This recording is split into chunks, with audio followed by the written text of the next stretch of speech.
The Tokugawa shogunate seemed like it would last forever, a symbol of eternal peace and order in Japan. For over 200 years, it did just that. But as the world entered the 19th century, beneath the surface of this seemingly perfect system, deep cracks began to appear. This wasn't an invasion from the outside, not yet anyway.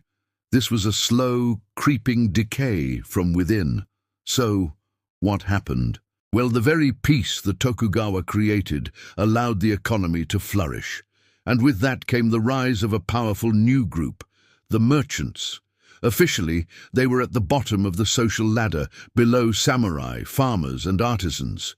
But in reality, they were getting rich, very rich. They were lending money to everyone, including the now impoverished samurai, flipping the entire social structure on its head.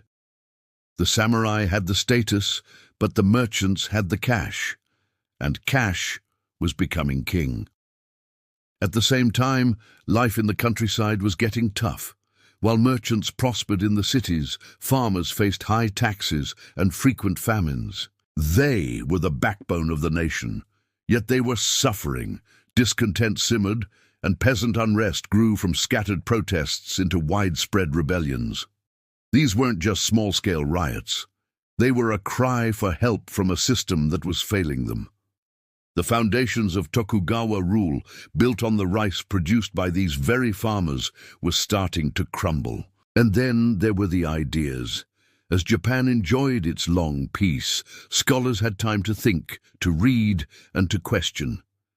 Some began to look back at Japan's own history, rediscovering the emperor's divine authority and wondering why a shogun was running the country at all.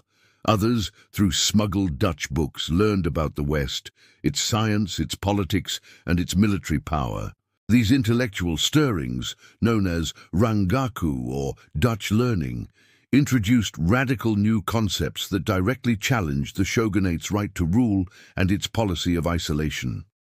The combination of a wealthy merchant class, angry peasants, and new, dangerous ideas created a perfect storm. The Tokugawa system, once a fortress, was being hollowed out from the inside. The stage was set for a dramatic change. All it needed was one final push. Thanks for watching. If you're enjoying this journey through Japanese history, be sure to subscribe and hit that notification bell so you don't miss what happens next. See you in the next video.